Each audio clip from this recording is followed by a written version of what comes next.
नमस्कार दोस्तों, मैं चंद्रशेखर उगले आपका अपने शेयर इन्वेस्टमेंट यूट्यूब चैनल पे स्वागत करता हूं। हम देखेंगे इन्वेस्टमेंट के लिए एक स्टॉक। बैंकिंग सेक्टर काफी स्ट्रांग है, इसलिए हम बैंक सेक्टर को चूज किया है और ये है एक्सिस बैंक। उससे पहले एक डिस्क्लेमर है, कोई बाय और सेल का रिकमेंडेशन नहीं, ओनली फॉर एजुकेशन पर्पज से। बाय और सेल के लिए आप अपने फाइनेंशियल एडवाइजर से जरूर कंसर्न करें। और अगर आप इस स्टॉक को खरीदना भी चाहते हो तो मेरा 3 अप्रैल का वीडियो है, पोर्टफोलियो मैनेजमेंट व्हाई नेसेसरी।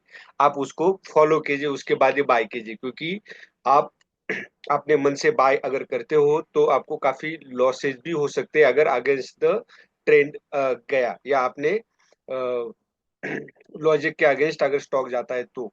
इसलिए उसको देखना बेहद जरूरी है कि किस तरह से इन्वेस्टमेंट, डाइवर्सिफाइड इन्वेस्टमेंट करनी चाहिए। इसलिए पोर्टफोलियो मैनेजमेंट का वो वीडियो जरूर देखिए, उसके बाद ही अगर आप बाय करना चाहते हो तो कर लेना। लेकिन मेरी तरफ से कोई भी आपको recommendation only for education purpose से है। तो यहाँ पे अगर देखोगे तो मार्केट कैप बहुत बड़ा है, 3,44,000 करोड़ का। करंट प्राइस 1,114 है, हाई प्राइस 1,340 और लो 934। इतना मार्केट गिरने के बाद भी 934 ही ये हुआ था। यहाँ पे अगर देखो कि बुक वैल्यू कितनी, 576। बुक वैल्यू मतलब क्या, अगर कंपनी क्लोज हो जाती है तो आपको 576 रुपए मिल सकते हैं। स्टॉक पी 12.2 है और इंडस्ट्री पी क्या है, ये 11.3, मतलब तकरीबन थोड़ा सा पी ज्यादा है। लेकिन बैंकिंग सेक्टर का मैंने देखा बहुत ज्यादा, स्टॉक का पी बहुत ज्यादा है। ओनली दो तीन छटे हुए स्टॉक है जो कि इंडस्ट्री के बराबर पी है, जो अच्छे स्टॉक है। और बड़े स्टॉक, इसको लार्ज कैप, ये लार्ज कैप है। अब आरओई, प्रॉफिट विद ग्रोथ 18.8% है, ये सालाना प्रॉफिट है 18.8%। अब यहाँ पे आरओई देखना बेहद जरूरी, रिटर्न ऑन इक्विटी।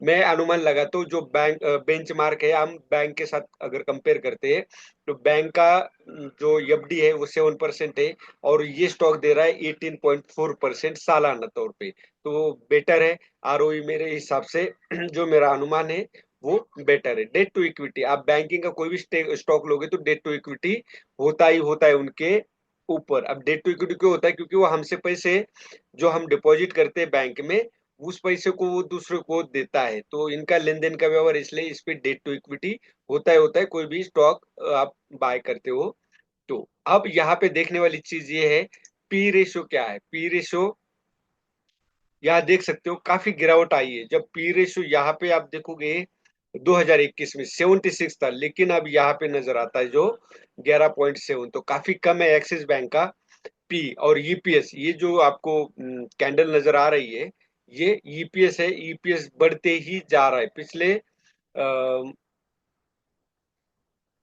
1 नवंबर का क्या था, 90 का। अब जो 3 जनवरी का है वो 90.42 का है, तो काफी पी में सुधार हो चुका है। अब यहाँ पे देखने वाली बात यह है, यहाँ पे 3 इयर्स का रिटर्न कितना है, 21%, और प्रॉफिट ग्रोथ 54%। लेकिन 3 ईयर का जो प्राइस है वो कितना है, 12% बढ़ा है। ग्रोथ और सीएजआर, ये इनको मैं क्या मानता हूँ, सेल ग्रोथ, सॉरी ग्रोथ नहीं, सेल ग्रोथ, ये दोनों मियाँ बीवी की तरह रोल करते हैं।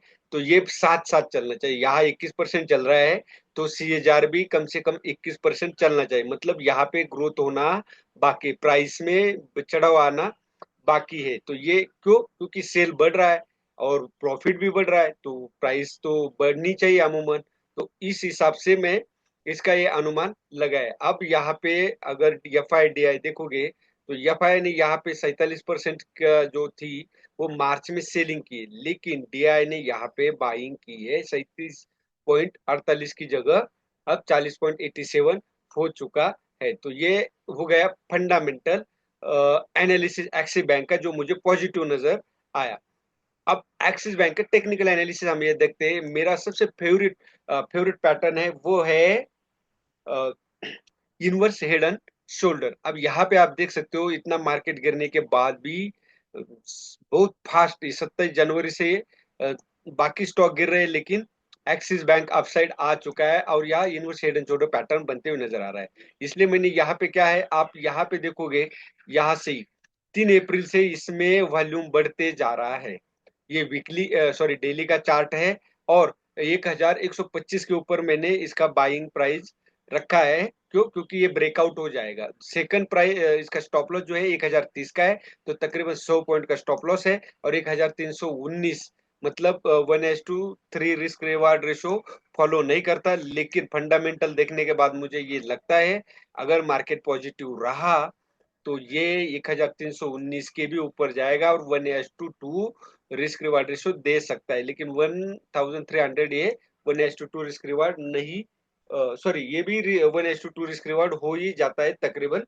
तो इस हिसाब से, और यहाँ पे आरएसआई अगर आप देखोगे, तो जब ये तीनों पॉइंट कनेक्ट करने के बाद यहाँ डब्ल्यू पैटर्न बनने के बाद ये अपसाइड जा रहा है, तो इसलिए भी मैंने ये दो पैरामीटर देखा है। और एक पैरामीटर अगर आप यहाँ पे देखते हो,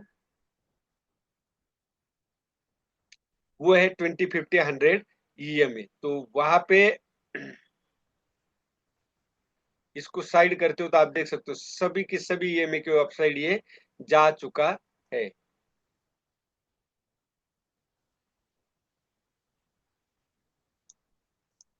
तो ये था। यहाँ पे अभी बॉलिंगर बैंड का आप यहाँ देख सकते हो। दोबारा इसको मैं हटाता हूँ। तो जो बीच की लाइन है 14 डेज ईएमए यहाँ पे होता है, इसके ऊपर ये ट्रेड कर रहा है। तो मुझे यहाँ पे ये अब यहाँ पे कहीं क्लोज होते हुए नजर आ रहा है। यहाँ क्लोज होने के बाद ये अपसाइड मूवमेंट यहाँ पे मुझे नजर आती है।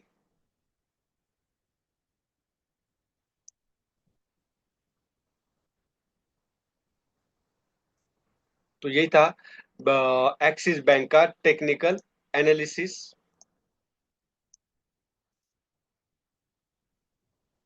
तो एक, सॉरी, डिस्क्लेमर है, कोई बाय सेल का रिकमेंडेशन है, ओनली फॉर एजुकेशन पर्पज से। हाँ, मैं इसमें एंट्री करने वाला हूँ, जरूर एंट्री करूंगा, क्योंकि मेरे पोर्टफोलियो में बैंक का स्टॉक नहीं है। मैंने बैंक के स्टॉक जो थे वो मार्केट के गिरावट में निकाल दिए थे, अब मैं इसको बाय करूंगा।